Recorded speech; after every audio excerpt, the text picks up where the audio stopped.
শিল্পী পেঞ্চন প্ৰাপক প্ৰমোদ কাকতিক অভিনন্দন বৰভাগ প্ৰেছ ক্লাবৰ। নলবাৰী জিলাৰ বৰভাগৰ বিশিষ্ট চিত্ৰশিল্পী প্ৰমোদ কাকতিয়ে ৰাজ্য চৰকাৰৰ তৰফৰ পৰা শিল্পী পেঞ্চন লাভ কৰাৰ খবৰে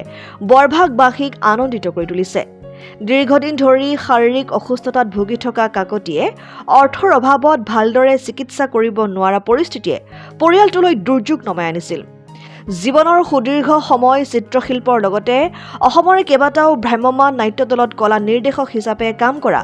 প্ৰমোদ কাকতিয়ে বিগত কিছু বছৰৰ পূৰ্বে শাৰীৰিক অসুস্থতাৰ হেতু ভ্ৰাম্যমাণ জগতৰ পৰা আঁতৰি থাকিবলগীয়া হৈছিল। 3 দশকৰো অধিক কাল ভ্ৰাম্যমাণৰ কলা নিৰ্দেশনাৰ লগত জড়িত থকা কাকতি অৱশেষত তীব্ৰ আৰ্থিক সংকটৰ সন্মুখীন হ'বলগীয়া হয়।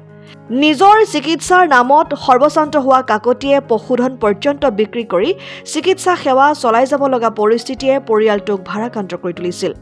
ইয়াৰ মাজতে অসম চৰকাৰৰ সাংস্কৃতিক পৰিক্ৰমা বিভাগে ৰাজ্যৰ 73 গৰাকী শিল্পীৰ ভিতৰত আজি এইগৰাকী 68 বৰ্ষীয় বিশিষ্ট চিত্ৰশিল্পীক শিল্পী পেঞ্চন দিয়াৰ খবৰে পৰিয়ালটোৰ লগতে বিভিন্ন দল সংগঠন শুভাকাংক্ষী উৎফুল্লিত হৈ পৰাৰ লগতে শিল্পীগৰাকীৰ চিকিৎসাৰ ক্ষেত্ৰত কিছু সহায়ক হ'ব বুলিও প্ৰকাশ কৰিছে। শুকুৰবাৰে পুৱাই বৰভাগ প্ৰেছ ক্লাবৰ বিষয়ববীয়াসকলে শিল্পী পেঞ্চন প্ৰাপক প্ৰমোদ কাকতিৰ নিজ গৃহত উপস্থিত হৈ অভিনন্দন জনায়। বৰভাগ প্ৰেছ ক্লাবৰ উপদেষ্টা দণ্ডিৰাম দাস, সভাপতি আব্দুল কাদেৰ আহমেদ, সাধাৰণ সম্পাদক পংকজ কুমাৰ কলিতা আৰু সহকাৰী সম্পাদক গণেশ নমচূদ্ৰ আদিয়ে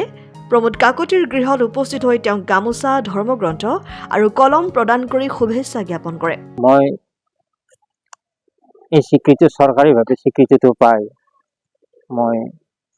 এইটো মোৰ বহুদিনৰ আশা আছিল আৰু কিছুমান মোৰ আধৰুৱা সপোন আছিল, সেইখিনি যেন মই পূৰাব পাৰিম বুলি মোৰ এটা নতুন উৎসাহ আহিল। বেচৰকাৰীভাৱে বিভিন্ন দল সংগঠনৰ পৰা মই বহু স্বীকৃতি পাইছোঁ, কিন্তু এতিয়া চৰকাৰীভাৱে স্বীকৃতিটো যিহেতু পালোঁ, চৰকাৰৰ ফালৰ পৰা কিবা এটা ধাৰাবাহিকভাৱে মই এটা পইচা পাই থাকিম। আৰু এতিয়া মই বৰ্তমান ৰুগ্ন, যিহেতু আজি প্ৰায় 2 বছৰ মই বিশেষভাৱে কাম কৰিব পৰা নাই, তথাপিতো মনৰ আশাবোৰ পুহি ৰাখিছোঁ, কাম কৰাৰ মানসিকতাটো আজিও আছে। গতিকে এই স্বীকৃতিটো পোৱাৰ পিছত এতিয়া মই কাম কৰাৰ কাৰণে এটা প্ৰেৰণা পাইছোঁ আৰু চৰকাৰক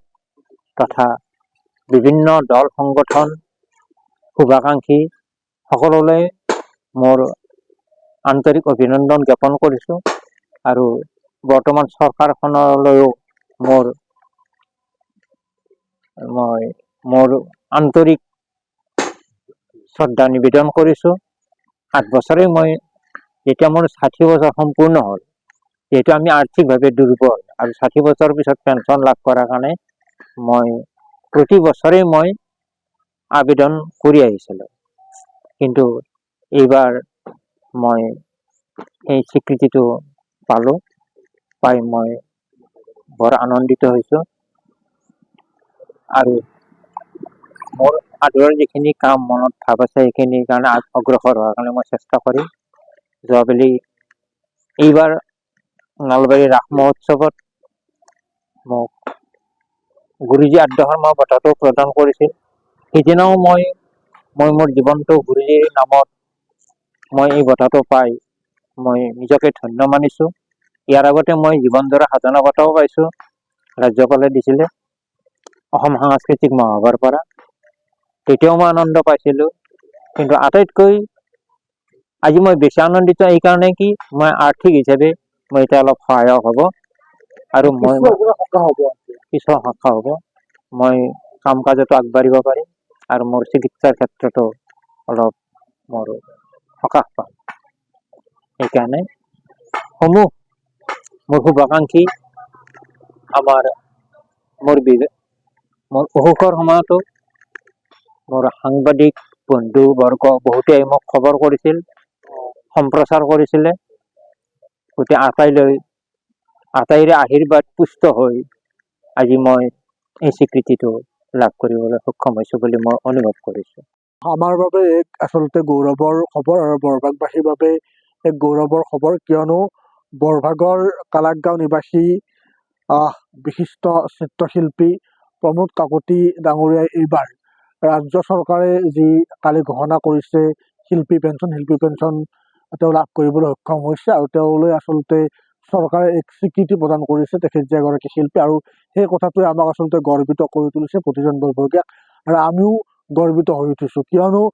প্ৰমোদ কাকতি খুৰাৰ সৰুৰে পৰাই চিত্ৰকৰ্মৰ জৰিয়তে চিত্ৰশিল্পৰ জগতখনত তেখেতে বিচৰণ কৰিবলৈ সক্ষম হৈছে আৰু বিভিন্ন